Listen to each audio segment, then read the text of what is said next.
Hi friends, welcome to ഫാൻസിയുടെ മറ്റൊരു എപ്പിസോഡിൽ എല്ലാവർക്കും സ്വാഗതം. നമ്മൾ നോക്കാൻ പോകുന്നത് ഗെയിം വീക്ക് 13 ആണ്. ഗെയിം വീക്ക് 13 നമ്മൾ ആദ്യമായി സംസാരിക്കാൻ പോകുന്നത് മാഞ്ചസ്റ്റർ സിറ്റിയെ പറ്റിയാണ്. മാഞ്ചസ്റ്റർ സിറ്റി എന്ന് പറയുമ്പോൾ പേഴ്സണലി എൻ്റെ ഏറ്റവും ഫേവറേറ്റ് ആയിട്ടുള്ളൊരു ടീമാണ് സിറ്റി. ഞാനൊരു സിറ്റി ആരാധകനാണ്. അതുകൊണ്ട് തന്നെ ആ ഒരു ടീമിനെ പറ്റി പറഞ്ഞു പോകാം. ആ ടീമിനെ പറ്റി വാദോരാതെ പറയാൻ പറ്റിയ ഏറ്റവും മികച്ച സമയം ഇത് തന്നെയാണെന്നാണ് ഞാൻ വിശ്വസിക്കുന്നത്. ബിക്കോസ് അത്ര മികച്ച രീതിയിലാണ് ഇവന്മാർ കളിച്ചുകൊണ്ടിരിക്കുന്നത്. ഒന്നും പറയാനില്ല. കഴിഞ്ഞ 6 മത്സരങ്ങളിൽ നിന്ന് 5 തോൽവിയും 1 ഡ്രോയും മാത്രമാണ് സിറ്റിക്ക് സ്വന്തമായിട്ടുള്ളത്. അതുകൊണ്ട് തന്നെ തീർച്ചയായിട്ടും സിറ്റി അസറ്റുകളെ നിങ്ങൾക്ക് വിറ്റ് തടി രക്ഷപ്പെടുത്തുക എന്ന് മാത്രമാണ് ഈ അവസരത്തിൽ പറയാനുള്ളൂ. ക്ലീൻ ഷീറ്റ് എന്ന കാര്യത്തെ പറ്റി സ്വപ്നത്തിൽ പോലും ആരെങ്കിലും വിചാരിച്ചിട്ടുണ്ടെങ്കിൽ ആ സ്വപ്നം മറന്നേക്കാന്ന് മാത്രമാണ് പറയാനുള്ളത്. നമ്മൾ സ്റ്റാറ്റ്സിലായിട്ട് വരുവാണെങ്കിൽ 6 കളിയിൽ നിന്ന് കൺസീഡ് ചെയ്തിരിക്കുന്ന 17 ഗോൾ, അതായത് ഒരു കളിയിൽ മിനിമം ഒരു 3 ഗോൾ കൺസീഡ് ചെയ്യണമെന്ന ഒരു പ്രത്യേക ഒരു മെന്റാലിറ്റിയിലാണ് സിറ്റി കളിച്ചുകൊണ്ടിരിക്കുന്നത്. അതിനവർ യാതൊരു മടിയും കാണിക്കുന്നില്ല. ഫസ്റ്റ് ഹാഫിൽ 3 ഗോൾ ജയിച്ചെന്നാൽ പോലും സെക്കൻഡ് ഹാഫിൽ 3 മേടിച്ച് സമനിലയാക്കാനുള്ള വിശാല മനസ്കരാണ് ഇപ്പോൾ സിറ്റി എന്ന് മനസ്സിലാക്കുക.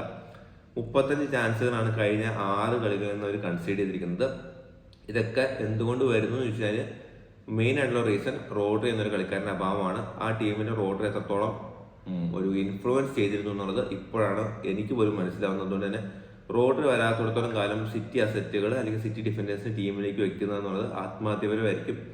ബെഞ്ചിൽ പോലും വെക്കാൻ കൊള്ളാത്തവന്മാരാണ് ഇമാരെന്നാണ് എനിക്ക് പറയാനുള്ളത്. സിറ്റി അസറ്റുകളെ അല്ലെങ്കിൽ ഡിഫൻഡേഴ്സിനെ ഒഴിവാക്കുക. എന്നാൽ ഇനിയിപ്പോൾ സിറ്റി ഫോർവേഡ്സിനെ പറ്റി പറയുകയാണെങ്കിൽ അത് അതിലും വലിയ ഒരു മികച്ച ഒരു ദുരന്തമായി മാറിക്കൊണ്ടിരിക്കുകയാണ്. അങ്ങനെ ഫോർവേഡ്സ് ഇനിയിപ്പോൾ ഹാലൻഡ് ഉണ്ടെങ്കിലും ഫോർഡൻ ഉണ്ടെങ്കിലും ഡിബ്രോയിൻ ഉണ്ടെങ്കിലും സവീഞ്ഞോ ഉണ്ടെങ്കിലും ഡോക്കോ ഉണ്ടെങ്കിലും കോവ ഉണ്ടെങ്കിലും ആരുണ്ടെങ്കിലും അതിനെയൊക്കെ വിറ്റ് ആ കാശ് കൊണ്ട് വേറെ നല്ല കളിക്കാരെ വാങ്ങി വെച്ച് തൽക്കാലം നിങ്ങളുടെ FPL ടീമിൽ രക്ഷിച്ചെടുക്കുക എന്നുള്ളത് മാത്രമാണ് എനിക്ക് പറയാനുള്ളത്. ഒറ്റ വാക്കിൽ എന്തുകൊണ്ട് സിറ്റി അറ്റാക്കേഴ്സ് നമ്മൾ പുറത്ത് കളയണം എന്ന് വെച്ച് കഴിഞ്ഞാൽ അവർ മോശം ലെറ്റ്സ് ഇപ്പം ഹാലൻഡ് എന്ന കളിക്കാരെ സംബന്ധിച്ച് ചിലപ്പോൾ ഒരു ഗോളൊക്കെ അടിച്ചെന്നൊക്കെ ഇരിക്കും. പക്ഷേ പ്രോബ്ലം ഈസ് ലൈക്ക് സിറ്റിക്ക് എപ്പോൾ വേണമെങ്കിൽ ഗോൾ കൺസിഡർ ചെയ്യാം. എക്സ്പെഷ്യലി കളി തുടങ്ങിയ ഒരു 10 മിനിറ്റിനുള്ളിൽ ഒരു ഗോൾ കൺസിഡർ ചെയ്യുക എന്നുള്ള അവരെന്തോ അങ്ങനെ ഒരു പ്രീ ഡിറ്റർമൈൻഡ് മൈൻഡായിട്ട് വരുന്നത്. ഇപ്പോൾ ഏത് ടീമാണെങ്കിലും ഒരു ഗോളം കൺസിഡർ ചെയ്ത് കഴിഞ്ഞിട്ട് ഒരു സിറ്റിക്കെതിരെ ഒരു ഫുൾ ബ്ലോക്ക് കളിച്ചു കഴിഞ്ഞാൽ സിറ്റി പോയി ഗോൾ അടിക്കാൻ പോകണമെന്നില്ല. കാരണം വെച്ചാൽ അവിടെ റോഡറി ഇല്ല.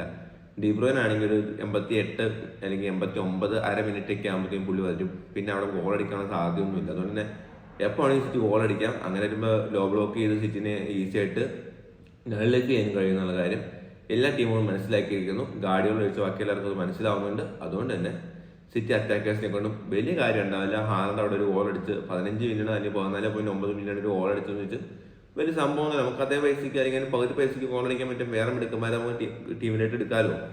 അപ്പോൾ തൽക്കാലം സിറ്റി എന്ന ടീമിനെ കുറച്ച് ദിവസത്തേക്ക് മറക്കുക. ബാക്കി 19 ടീമിലേക്ക് കോൺസെൻട്രേഷൻ പോകാം. അതാണ് സിറ്റിയെ പറ്റി പറയാനുള്ളത്.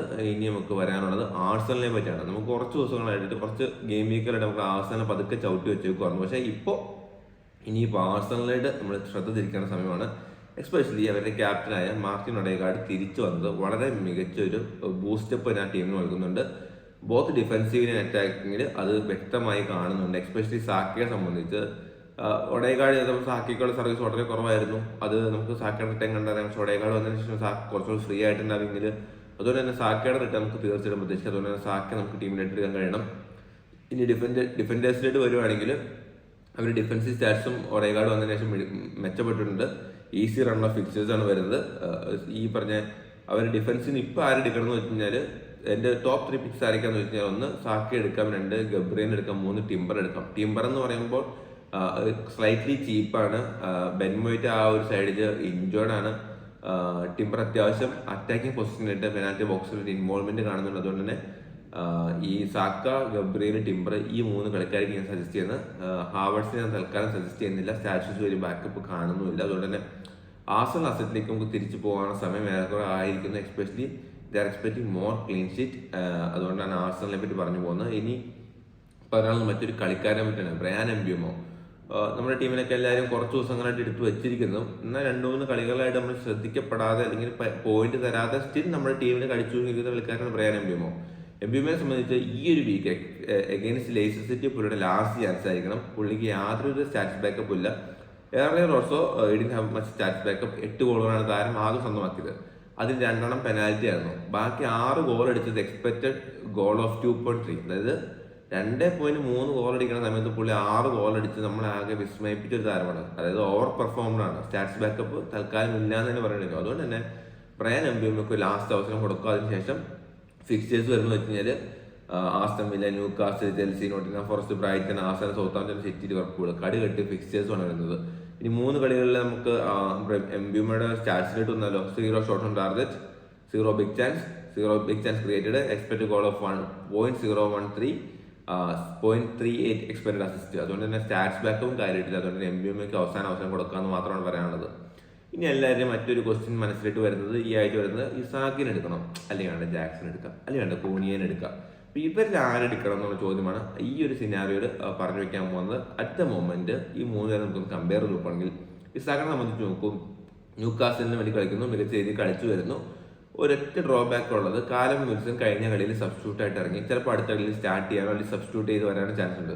അങ്ങനെ കാലം വിൽസൺ ടീമിലേക്ക് വരികയാണെങ്കിൽ തീർച്ചയായിട്ടും നമ്പർ 9 പൊസിഷനിൽ കളിക്കുന്നത് കാലം വിൽസൺ തന്നെയായിരിക്കും. അതുകൊണ്ട് തന്നെ ഇസാക്ക് ലെഫ്റ്റ് സൈഡിലോട്ട് മാറാനുള്ള ചാൻസ് ഉണ്ട്. അതുകൊണ്ട് തന്നെ കാലം വിൽസൺ വരുമ്പോൾ പെനാൽറ്റി കിട്ടിക്കഴിഞ്ഞാൽ ചിലപ്പോൾ വിൽസൺ എടുക്കാനുള്ള ചാൻസും കൂടുതലാണ്. സോ അതുകൊണ്ട് തന്നെ ഇസാക്കിനെ സംബന്ധിച്ച് ചെറിയൊരു ഒരു ഡിപ്പ് വരാൻ ചാൻസ് ഉണ്ട്. ചിലപ്പോൾ ഇസാക്കിനെ വലിച്ചിട്ടായിരിക്കും വിൽസനെ കൊണ്ടുവരിക, ചിലപ്പോൾ വിൽസനും ഇസാക്ക് ഒരുമിച്ച് കളിക്കണമെങ്കിൽ ഇസാക്ക് ലെഫ്റ്റ് സൈഡിലായിരിക്കും കളിക്കാൻ ചാൻസ്. സോ അതുകൊണ്ട് തന്നെ ഒരു 90 മിനിറ്റ്സ് നൈൽഡ് സ്ട്രൈക്കർ എന്ന രീതിയിൽ ഇസാക്കിന് ഒരു അപ്പീൽ ചെറുതായിട്ട് കുറഞ്ഞിട്ടുണ്ട്. അതുകൊണ്ട് തന്നെ ഇസാക്കിനെ നമ്മൾ എന്നെ സംബന്ധിച്ച് ഈ ഒരു കാറ്റഗറിയിൽ 3ാം സ്ഥാനത്തെ വരുന്നുള്ളൂ. പിന്നെയുള്ളത് നിക്കോളാസ് ജാക്സൺ ആണ്. നിക്കോളാസ് ജാക്സൺ എന്ന് പറയുമ്പോൾ ചെൽസി എന്നൊരു ടീമിന് വളരെ ഇമ്പോർട്ടൻ്റ് ആയിട്ടുള്ള പ്ലെയർ തന്നെയാണ്. നമുക്കങ്ങനെ കരയ്ക്ക് ഇരുത്തിക്കൊണ്ട് ചെൽസിക്ക് ഇപ്പോൾ കളിക്കാനുള്ള സാധ്യത വളരെ കുറവാണ്. ബിക്കോസ് ചെൽസിയുടെ അറ്റാക്കിലെ മെയിനായിട്ട് ചുക്കാൻ പിടിക്കുന്ന ഒരു താരം നിക്കോളാസ് ജാക്സൺ ആണ്. ജാക്സൺ സംബന്ധിച്ച് പറയുമ്പോൾ ഡ്രോബാക്ക്, താരം ഓൾറെഡി ആണ് 4 യെല്ലോ കാർഡ്, അതായത് കളിക്കാരൻ 4 യെല്ലോ കാർഡ് ഞാൻ ഓൾറെഡി ഉള്ളത്. ഒരു യെല്ലോ കാർഡ് കൊണ്ട് കിട്ടിക്കഴിഞ്ഞാൽ സസ്പെൻഷൻ വരാനുള്ള ചാൻസ് ആണ് ഒന്നാമത്തെ ഡ്രോബാക്ക്. പിന്നെ ചെൽസിയെ സംബന്ധിച്ച് അത്യാവശ്യം ഫിക്സഡ് കണ്ടീഷൻ വരുന്നുണ്ട്. അതുകൊണ്ട് തന്നെ എവിടെയെങ്കിലും ഒരു എയർലി സബ് ജാക്സണിൽ നിന്ന് പ്രതീക്ഷിക്കേണ്ടതായിട്ട് വരും. എന്നിരുന്നാൽ പോലും at the moment Chelsea 11 start ചെയ്യുന്നു തീർച്ചയായിട്ടും ഉറപ്പുള്ള കളിക്കാരനാണ് ജാക്സൺ. കാരണം വെച്ചാൽ ആ താരം അവരുടെ അറ്റാക്കിന് ഏറ്റവും കൂടുതൽ സഹായിക്കുന്നുണ്ട്. ഈ ന്യൂകാസിൽ ഇസാക്കും ചെൽസി എന്ന ടീമിനെ വെച്ച് നോക്കുമ്പോൾ, അല്ലെങ്കിൽ ന്യൂകാസിൽ വേഴ്സസ് ചെൽസി എന്നൊരു കമ്പാരിസൺ വരുമ്പോൾ ന്യൂകാസിനേക്കാളും ഇരട്ടി ചാൻസ് ക്രിയേറ്റ് ചെയ്യുന്ന ഒരു ടീമാണ് ചെൽസി. അതുകൊണ്ട് തന്നെ ഇസാക്കിനേക്കാളും ബെറ്റർ തീർച്ചയായിട്ടും ജാക്സൺ ആണ്. ഇനി നമ്മൾ 3ാമത് നോക്കുന്നത് വോൾസിന്റെ കൂനിയാണ്. കൂനിയെ സംബന്ധിച്ച് പറഞ്ഞ പോലെ 90 മിനിറ്റ്സ് നെയിൽഡാണ്. വോൾസിന് വേറെ വലിയ ഫിക്സർ കണ്ടീഷൻ ഒന്നും വരുന്നില്ല. മാത്രമല്ല ബോക്സിന്റെ വരെ വോൾസിന് ഫിക്സറാണ്, അമേസിങ് ഫിക്സേഴ്സ് ആണ്. കൂനി എന്നൊരു കളിക്കാരൻ അവരുടെ സെറ്റ് പീസിലുണ്ട്, പെനാൽറ്റിയിലുണ്ട്, അങ്ങനെ എല്ലാ തരത്തിലും മൊത്തത്തിൽ ഇൻവോൾവ്മെന്റ് ആണ്, ഓൺ ടോപ്പ് ഫോമാണ്. അതുകൊണ്ട് തന്നെ ഈ 3 കളിക്കാരിൽ ആരെടുക്കണം എന്ന് വെച്ച് കഴിഞ്ഞാൽ ആദ്യം ഇപ്പോൾ അറ്റ് ദ മൊമെന്റ് വോൾസിന് കൂനിയെ ഞാൻ സജസ്റ്റ് ചെയ്യും. അതല്ലെങ്കിൽ നിക്കോളാസ് ജാക്സൺ, അതല്ലെങ്കിൽ ഇസാക്ക്. ഈ ഒരു ഓർഡറിലായിരിക്കും എൻ്റെ ഒരു ട്രാൻസ്ഫർ സജഷൻ എന്ന് പറയാനുള്ളത്. സോ ഇതെല്ലാമാണ് ഈ ഒരാഴ്ച പറഞ്ഞു വയ്ക്കാനുള്ളത്. പിന്നെ നമുക്ക് ലാസ്റ്റ് വേണമെങ്കിൽ ആരെ ക്യാപ്റ്റൻ ആക്കണം എന്നൊരു ചോദ്യം ഉണ്ടാവും. ആരെ ക്യാപ്റ്റൻ ആക്കണം എന്ന ചോദ്യത്തിന് എൻ്റെ ഉത്തരം സല എന്ന് തന്നെയാണ്. അതായത് 1-2 കാര്യങ്ങൾ. ഒന്ന്, സിറ്റിക്കെതിരെ സല എന്നും ഗോളടിക്കും എന്നുള്ളൊരു കാര്യം നല്ലൊരു ധാരണയുണ്ട്. രണ്ടാമത്തെ കാര്യം, സിറ്റി എന്നൊരു ടീമിനെ സംബന്ധിച്ച് ഒരു പ്രോപ്പറായിട്ട് ലെഫ്റ്റ് ബാക്കോ റൈറ്റ് ബാക്കോ ഇല്ല. വാക്കർ റൈറ്റ് ബാക്ക് ആണെങ്കിൽ വാക്കർ അവിടെ കളിക്കാതിരിക്കണൊക്കെ ഒരുപോലെയാണ്. ലെഫ്റ്റ് ബാക്കിൽ എപ്പോഴും ഒരു സെൻട്രൽ ബാക്കിനാണ് പരിശോധിക്കുന്നത്. താനൊക്കെ ഒരു പരിധിയിൽ വിജയിച്ചിട്ടുണ്ട്, ഇല്ലെന്ന് പറയുന്നില്ല. അറ്റ് ദ മൊമെന്റ് ഇവർ ആരും വിജയിക്കുന്നില്ല. ഗവാഡിയോളാണെങ്കിലും ആണെങ്കിലും ഒക്കെ മിസ്റ്റേക്കുകൾ വരുന്നുണ്ട്. അതുകൊണ്ട് തന്നെ ആ ഒരു സൈഡിൽ ഈ പറഞ്ഞ സ്ഥലമായിരിക്കും നല്ലൊരു പൂണ്ട് വിളയാടാനുള്ള സ്ഥലമായിട്ട് മാറാൻ ചാൻസ് ഉണ്ട്. രണ്ടാമത്തെ കാര്യം, സിറ്റിക്ക് അവേ ഗെയിമാണ്. അവർക്ക് ആൻഫീൽഡിലെ സലയുടെ റെക്കോർഡ് മികച്ചാണ്. മൂന്നാമത്തെ കാര്യം, ഇനിയും സിറ്റി ഒരു ഹൈ ഡിഫൻസീവ് ലൈൻ വെച്ചാണ് ലിവർപൂൾ പോലൊരു ടീമിനെ കളിക്കാൻ പോകുന്നതെന്നുണ്ടെങ്കിൽ സിറ്റി നേരിടാൻ പോകുന്ന വലിയൊരു ഹ്യൂമിലിയേഷൻ ആയിരിക്കും. ബിക്കോസ് ഇവരുടെ ഈ ലിവർപൂളിന്റെ റണ്ണേഴ്സ് എന്നൊക്കെ പറഞ്ഞാൽ ഡാർവിൻ ന്യൂനസ് ഒക്കെ പോകണമെന്ന് കഴിഞ്ഞാൽ ബൈക്ക് പിടിച്ച് പോയ കിട്ടില്ലാത്ത രീതിയിലാണ് പുള്ളിയൊക്കെ പോണത്. സോ അതുകൊണ്ട് തന്നെ ഈ ഹൈ ഡിഫൻസ് ഇത്തരം ടീമുകൾക്ക് വരെ കളിക്കാന്നുള്ള വളരെ മണ്ടത്തരം സിറ്റി വീണ്ടും ആവർത്തിക്കുകയാണെങ്കിൽ, അല്ലെങ്കിൽ കഴിഞ്ഞ 6 കളികളിൽ സിറ്റി ചെയ്ത അതേ മണ്ടത്തരം ആ ഡിഫൻസ് വെച്ച് ഇനിയും ചെയ്യുകയാണെങ്കിൽ ഗോൾ 1-2 ആയിരിക്കില്ല, ചറ ഗോൾ വരും. അതിനകത്ത് സല ഗോൾ അടിക്കുകയും ചെയ്യും. അപ്പോൾ അതുകൊണ്ട് തന്നെ സല തന്നെയാണ് എൻ്റെ ഒരു ക്യാപ്റ്റൻസി സ്റ്റാൻഡേർഡ് പിക്കായിട്ട് വരുന്നത്.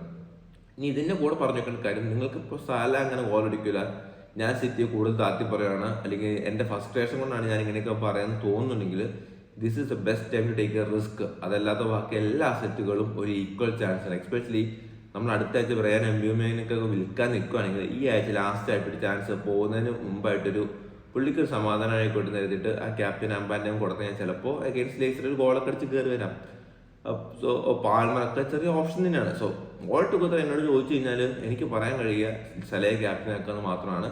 അവിടെ ഹാർഡനെ ക്യാപ്റ്റനാക്കിയ കൊള്ളാമെന്ന് വെച്ചാൽ ഇബ്രാഹിം കൊണാറ്റയുടെ ഒരു ഡിഫൻസ്, ഐ മീൻ അവർക്കൊരു പരിക്കുള്ളത് ഈ പറഞ്ഞാൽ ഇവരുടെ ലിവർപൂൾ ഡിഫൻസ് ചെറിയൊരു തട്ടുകേടാണെങ്കിൽ പോലും ഈ ഹാർഡന് പന്ത് കൊടുക്കാൻ പറ്റിയ ആരെങ്കിലും സിറ്റിയിൽ വേണ്ട തൽക്കാലം അവരാ സൈഡിൽ കൂടെ ഇങ്ങനെ കളിച്ച് ഞങ്ങൾ പോക്കോളും, വലിയ കാര്യമൊന്നും ഉണ്ടാവില്ല. So my take is on Salah. ഇനിയിപ്പോൾ ഹാളണ്ട് അടിച്ച് കയറി സല ബ്ലാങ്ക് ആയി കഴിഞ്ഞാൽ അതിനുള്ള തെറി കേൾക്കാൻ ഞാൻ തയ്യാറാണ്. So because I M that much frustrated. അതാണ് അതിനെ പറ്റി പറയാനുള്ളത്. സോ വേറെ FPL പറ്റി ഒന്നും പറയാനില്ല. പിന്നെ നമ്മുടെ ഖത്തറിനുള്ള എൻ്റെ അക്കാദമിയുടെ വീക്കെൻഡ് ബാച്ച് ഈ ആഴ്ച സ്റ്റാർട്ട് ചെയ്യുകയാണ്. വെള്ളിയാഴ്ചയും ശനിയാഴ്ചയും വൈകിട്ട് 5 മുതൽ 6 മണി വരെ ആണ് ക്യാമ്പ് ഉള്ളത്. അതായത് ഒരാഴ്ച 2 ക്ലാസ് ആയിരിക്കും ഒരു കുട്ടിക്ക് ലഭിക്കുക. അത്തരം നിങ്ങളുടെ ഖത്തറിലുള്ള ഫ്രണ്ട്സിന് ആരെങ്കിലും ഒരു ഫുട്ബോൾ അക്കാദമി മികച്ച രീതിയിൽ പരിശീലിക്കുന്ന പരിശീലകർക്ക് കീഴിൽ കളിച്ച് വളരാൻ താല്പര്യമുള്ള കുട്ടികളോ അവരുടെ രക്ഷിതാക്കളുണ്ടെങ്കിൽ അവർക്ക് നിങ്ങൾ ഷെയർ ചെയ്ത് കൊടുക്കുക. നമ്മളോട് ബന്ധപ്പെട്ട അഡ്മിഷൻ കാര്യങ്ങളൊക്കെ പറഞ്ഞു തരുന്നതായിരിക്കും. കൂടാതെ എല്ലാവരും സപ്പോർട്ടും ഉണ്ടാവണമെന്ന് ഒരിക്കൽ കൂടി അഭ്യർത്ഥിച്ചുകൊണ്ട് മറ്റൊരു വീഡിയോ ഉടനെ കാണാമെന്ന് പ്രതീക്ഷയോടെ നിർത്തുന്നു. Good bye.